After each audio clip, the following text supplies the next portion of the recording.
तो जैसे बोर्ड से पहले प्री बोर्ड्स देना पड़ता है, वैसे ही पार्ट 2 से पहले पार्ट 1 देखना। तो चाहो पार्ट 1 देख के आओ। और अगर देख चुके हो तो थैंक यू फॉर वॉचिंग। 7 दिसंबर 5021 एडी एक अनडिफाइंड ऑब्जेक्ट टावर के ऊपर आ गिरा, जिसकी वजह से टावर का ऊपर का हिस्सा टूट गया।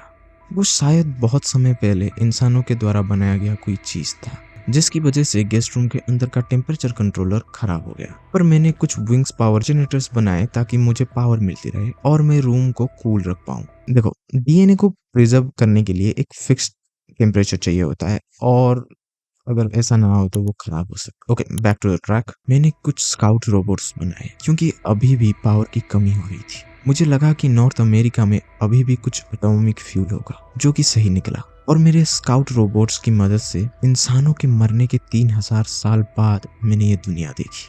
और ऐसे ही समय बीतता गया, सिचुएशन और खराब होती गई। मैं खुद को जितना ठीक कर सकता था मैंने किया। मैंने 189 मॉडल्स बनाए, और जब गर्मियाँ आई, जो कि एक आइस एज के बाद आई थी, एक आइस एज जो 245 डिग्री सेल्सियस का था, मुझे रियलाइज हुआ कि 1,20,000 साल बीत चुके थे। क्या आर्क अपने डेस्टिनेशन तक पहुंच चुका होगा? सिर्फ गेस्ट रूम के अलावा कुछ भी ऐसा नहीं बचा जो मनुष्य के द्वारा बनाया गया हो। कुछ साल बीत जाने के बाद एक बहुत बड़ा तूफान आया जो सब कुछ तबाह कर रहा था। लुइस को महसूस हो गया था कि अब सब कुछ खत्म हो चुका है। वो इन आखिरी पलों में ये सोच रहा था कि क्या पिताजी मुझे माफ कर पाएंगे, क्या माँ मुझे माफ कर पाएंगी। ये मैं क्या कर रहा हूँ? टाइम कितना हुआ है? मैं ट्रैक कैसे भूल गया? मस्ट प्रोटेक्ट डीएनए, भाई मस्ट प्रोटेक्ट देम। और जब उसे होश आता है तब भी तूफान चल रही होती है। वो कहता है अब मेरे पास 2 मॉड्यूल्स बचे हैं, वो काम कर रहे हैं या नहीं मुझे पता नहीं। क्या पिताजी मुझे कभी माफ कर पाएंगे? क्या माँ मुझे कभी माफ कर पाएंगी? फिर बारिश होना शुरू हो जाती है। इतने सालों में पहली बार बारिश हुई है, और हमें इस बारिश में बहुत अच्छा इमोशनल सीन देखने को मिलता है, जहां हमें लुइस के कैमरा में पानी गुजरते हुए दिखाई जाती है जो उसके आंसू को दिखाती है। भाई आई पर्सनली लव्ड इट। और हमें इसके बाद एक बहुत इमोशनल प्यारा पैनल दिखाया जाता है। और लिटरली भाई पर्सनली जब मैंने ये देखा ना, तो भाई just my my mind was just blown. और आई लिटरली बेट यू भाई, इसके बाद वाला सीन भाई, हमें लुइस एक बच्चे के फॉर्म में दिखता है जो रोते हुए कहता है कि मुझे माफ कर दो माँ, मुझे माफ कर दो, मैं एक बुरा बच्चा हूँ, मैंने आपकी बातों को अच्छे से नहीं निभाया। और अनो और किएरा कहते हैं नहीं, तुमने बहुत अच्छा काम किया हमारे बच्चे। तूफान थम चुका था और हमें एक स्पेसशिप दिखाई जाती है जो लुइस के पास आके रुकती है, जिससे कुछ उड़ने वाले रोबोट्स निकलते हैं। लुइस धीरे धीरे बोलता है क्या तुम लोग ह्यूमंस हो? रोबोट कहता है नहीं, हम लेटेस्ट सिस्टम है आर्क के। हम आर्क के अंदर के सारे ह्यूमन डीएनए को नहीं बचा पाए, तो हम अर्थ पर वापस आए बचे हुए लाइव डीएनए को लेने।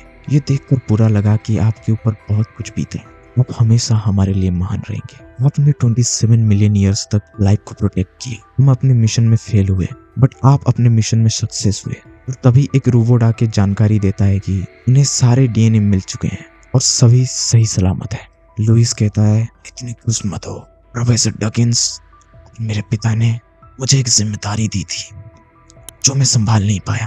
प्लीज गेस्ट रूम चेक करो, वहाँ एक ह्यूमन डीएनए मिलेगा। वो मेरा भाई है, मेरे माता और पिता का डीएनए जो मेरे फादर कभी रखना नहीं चाहते थे, मैंने रखा। प्लीज ले लीजिए और अपने मिशन को कंप्लीट कीजिए। Check out this. रोबोट उसके सामने बाव करते हैं और कहते हैं जैसा आप कहें गेट मैनेजर। और इसी के साथ लुइस ने अपने आखिरी दम तक उस चीज की हिफाजत की। तो हमें फाइनली एक बहुत इमोशनल मांगा का एंड हुआ। एंड थैंक यू यार, तुम लोगों ने मेरे लास्ट वीडियो को बहुत अच्छा रिस्पॉन्स दिया। मैं मानता हूँ कि 300 व्यूज़ कोई बड़े चीज़ नहीं होते, लेकिन मैं सच बताऊँ तो मेरे लिए हैं क्योंकि भाई मैंने अभी नया स्टार्ट किया है। तो ऐसी छोटी छोटी चीज़ें एक नए क्रिएटर को हिम्मत देती हैं। और लिटरली पिछले 1 महीने से कुछ ज़्यादा मैं कुछ कर नहीं रहा था। बहुत कुछ मेरे दिमाग में है जो मैं करना चाहता हूँ, धीरे धीरे सब होगा।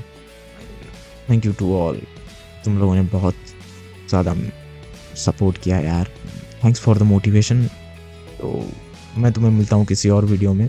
तक के लिए you can check my latest theory on Jiraiya sensei and मैं तुम्हें मिलता हूँ किसी और वीडियो में। तब तक के लिए सायोनारा होमीस।